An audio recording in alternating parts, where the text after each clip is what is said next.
আপনি অনেকদিন আগে অন্নপূর্ণা ভান্ডারের আবেদন করেছেন, অ্যাপ্রুভও হয়ে গেছে, কিন্তু টাকা পাচ্ছেন না।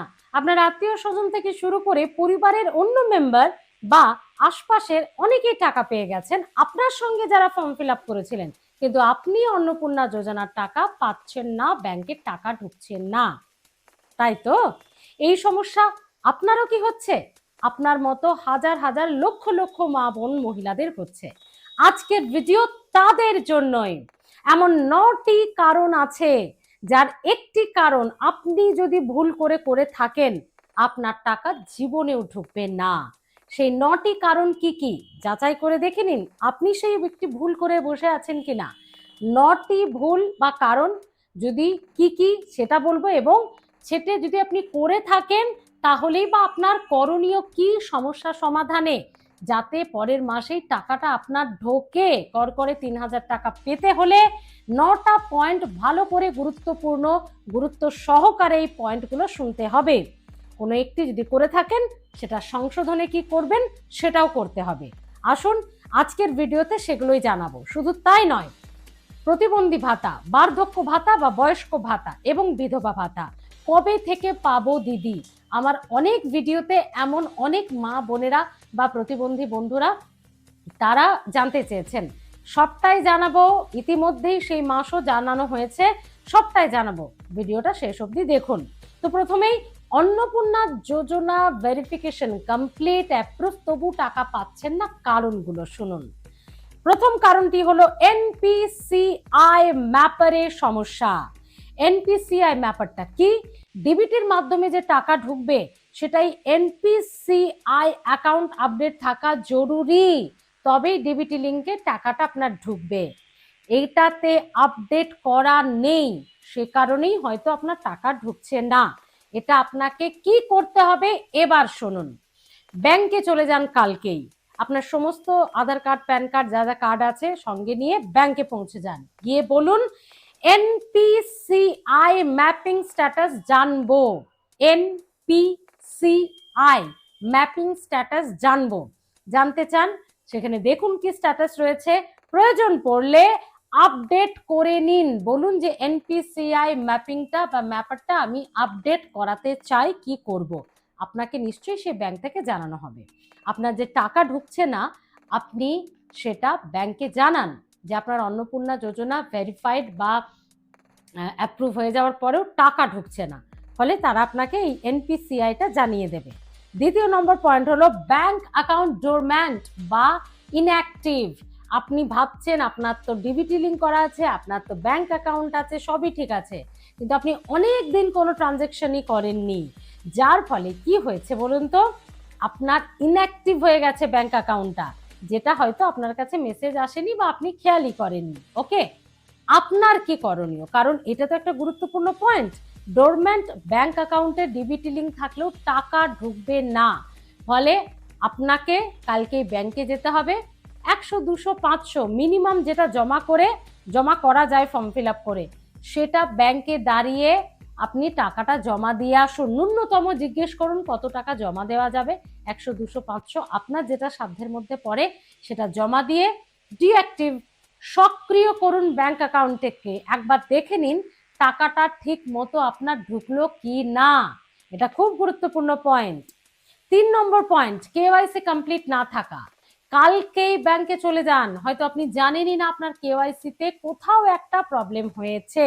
আপনি ভাবছেন আপনি তো গিয়ে সব করে এসেছিলেন কেওয়াইসিতে, কিন্তু কোনো ডকুমেন্টসের সমস্যা বা ফর্ম ফিল আপের সমস্যা থাকলে আপনার কেওয়াইসি কমপ্লিট হয়নি।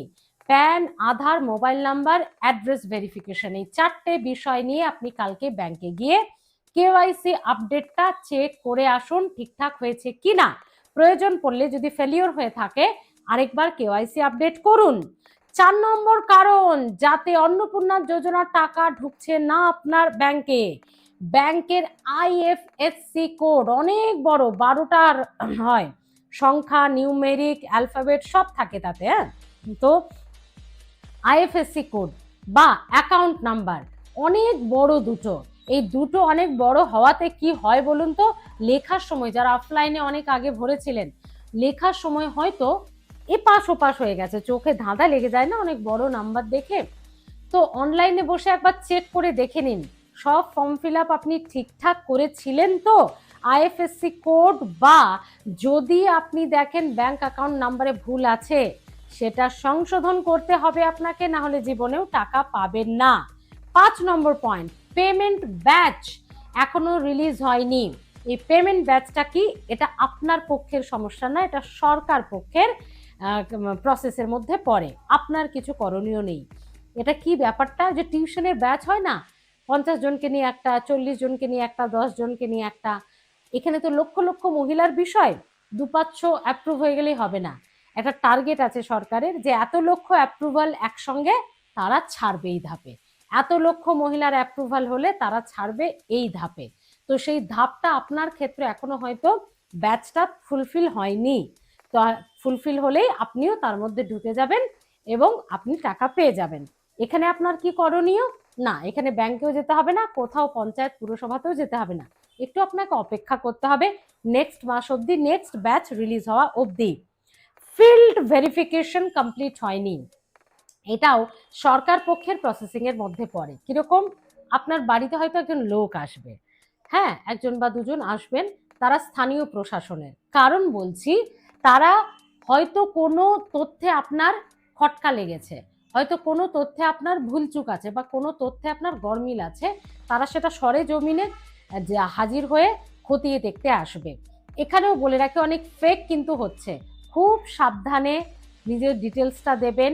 অনেক ফেক মানুষও কিন্তু চারিদিকে ঘুরে বেড়াচ্ছে, যারা সরকার থেকে এসছি, পুরসভা থেকে এসছি বলে আপনার সমস্ত নথি নিয়ে যেতে পারে।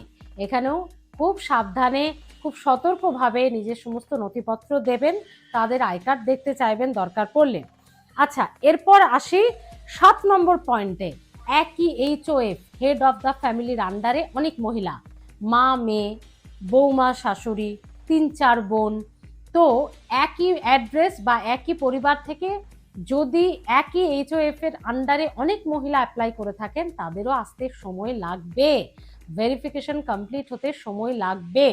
এটা গেল একটা। আরেকটা হচ্ছে, এক ব্যক্তি যদি একাধিকবার অফলাইন অনলাইন অফলাইনে 3টে ফর্ম ফিল আপ করে বসে আছেন, তো এই এক ব্যক্তি একাধিকবার যদি করেছেন, সেখানেও আপনাকে একটু সময় দিতে হবে।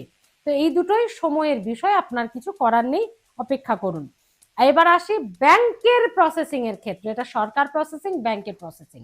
হলিডেজ ডিলেড, সার্ভিস ডিলেড বা সার্ভার প্রবলেম, লিংক নেই, এনপিসিআই প্রসেসিং, এই সমস্ত ব্যাংকিং প্রসেসিং এর ক্ষেত্রেও সমস্যা হতে পারে, আপনাকে একটু অপেক্ষা করতে হবে ব্যাংকিং প্রসেসিংটাও কমপ্লিট হতে। এক্ষেত্রে আপনি খুব পোলাইট ভাবে ব্যাংকে গিয়ে জানতে পারেন যে আপনার এতদিন হয়ে গেল অ্যাপ্রুভ হয়েছে এখনো টাকা ঢুকছে না, ব্যাংক প্রসেসিং কমপ্লিট তো, ব্যাংকের কোনো সমস্যা নেই তো, এটা একবার পোলাইটলি আপনি জানতে পারেন। 9 নম্বর খুব গুরুত্বপূর্ণ, যে পয়েন্টটা আগেও আপনাদের অনেক আগেই জেনেছেন, সেটা হলো ডিবিটি লিঙ্ক। অনেকে এমন আছেন, এমন একটা ফোন নাম্বার দিয়ে দিচ্ছেন যেটা আধারের সাথে লিঙ্ক নেই, শুধু ব্যাংকের সাথে আছে। এই গড়মিলটা না অনেকে করেছেন, ব্যাংকে 1 নম্বর, আধারে 1 নম্বর, আপনার কাছে 1 নম্বর, এমন একটি নাম্বার ডিবিটি কমপ্লিট লিঙ্ক হয়, সেটা হচ্ছে যেটা আধার লিঙ্ক আছে, যেটা ব্যাংকে দেওয়া আছে। এই 3টে পয়েন্ট যেন একসঙ্গে থাকতে হবে। তো এই ব্যাংকে যে নাম্বারটা দেবেন বা ফর্ম ফিল আপে যে নাম্বারটা দেবেন, সেটা যেন আধার লিঙ্ক থাকে, ব্যাংকে সেটাই যেন দেওয়া থাকে, তবেই আপনার ডিবিটি লিঙ্ক কমপ্লিট হবে এবং ডিবিটিতে টাকা ঢুকবে। তো বন্ধুরা, এই 9টা পয়েন্ট খুব গুরুত্ব সহকারে ভালো করে সহজ ভাষায় বুঝিয়ে দিয়েছি, আপনি একটা করে বসে আছেন কিনা দেখুন। তাদের তো অ্যাপ্রুভ হয়ে গেছে আপনার তথ্য অনুযায়ী, যা যা ঠিক আছে, সরকার পক্ষে যা যাচাই করা হয়ে গেছে, কিন্তু আপনি যদি কয়েকটা পয়েন্টে ভুল করে রাখেন, তা কি করে টাকা ঢুকবে? আপনি অযথা টেনশন করছেন। যদি বুঝতে না পারেন, এই ভিডিওটা শেষ হলে আবার পুনরায় একবার রিপিটলি একবার শুনে নিন। 9টা পয়েন্টের 9টা কারণ, 9টা, এই 9টা কারণের কোনো একটা আপনি করে বসে আছেন কিনা সেটা একবার দেখে নেন। বাকি ব্যাংক আর সরকার পক্ষে যেগুলো, সেগুলো তো অপেক্ষা করা ছাড়া উপায় নেই। এবার আসি বার্ধক্য ভাতা, বিধবা ভাতা, প্রতিবন্ধী ভাতা, এই ভাতাগুলো কবে পাবো দিদি? আমার প্রচুর ভিডিওতে এমন আমি কমেন্ট পেয়েছি, তখনও জানতাম না তাই উত্তর দিতে পারিনি, শুধু বলেছি অপেক্ষা করুন। অপেক্ষা শেষ, জানা যাচ্ছে সেপ্টেম্বর মাস থেকেই আপনারা পাবেন বার্ধক্য ভাতা বা বয়স্ক ভাতা, বিধবা ভাতা, প্রতিবন্ধী ভাতা, যা 1 থেকে বাড়িয়ে সরকার পক্ষ এবার 1,500 টাকা করেছেন। আপনারা অনেকেই বলেছেন, অনেকেই দাবি করেছেন যে 1,500 টাকায় কিছু হয় না, এটাও 3,000 টাকা করা উচিত। আমিও আপনাদের সাথে সহমত, আমিও এই নিয়ে ভিডিও করেছিলাম। আমিও এই নিয়ে এই ভিডিওতেই আমি লিঙ্ক দিয়ে দিচ্ছি আমার স্ক্রিনে, আপনারা দেখতে পারেন। প্রতিবন্ধী এক মানুষ, নেপু মণ্ডল, তিনি কি সুন্দর করে বুঝিয়ে দিয়েছিলেন যে কেন প্রতিবন্ধী ভাতা 3,000 টাকা হওয়া দরকার, তারা কি চাইছেন, সেই লিঙ্কটাও আপনারা দেখতে পারেন। সত্যি এই 1,500 টাকায় প্রতিবন্ধী মানুষ, বিধবা মানুষ, মানে তারও তো সংসারের প্রয়োজনীয়তা আছে, এবং যারা বার্ধক্য, তো কিছু বলারই নেই, তারা তো আর রোজগার করতে পারবেন না। 1,500 টাকায় যে কিছু হয় না সেটা সকলেই জানেন। সরকারের কাছে আমাদের আবেদন, বেঙ্গল ভয়েসের তরফ থেকে, এটা নিয়ে আরেকবার ভাবুন। আপনি তো এত জনকল্যাণমুখী কাজ করছেন, সরকার তো এত জনকল্যাণমুখী কাজ করছে, প্রকল্প আনছে, প্লিজ এই 3টি ভাতাকে 1,500 থেকে যদি 3,000 টাকা করে দেন, অন্নপূর্ণার মতোই অনেক মানুষ আপনাদেরকে আশীর্বাদ করবে, সহযোগিতা হবে তাদের, তারা রেহাই পাবে, তাদের জীবন জীবিকা একটু সহজ হবে, সাহায্য হবে। এটা সরকারের কাছে বেঙ্গল ভয়েসের তরফ থেকে আমি স্মৃতি, আমার তরফ থেকেও আবেদন থাকলো। তো বন্ধুরা, কেমন লাগলো আজকের ভিডিও?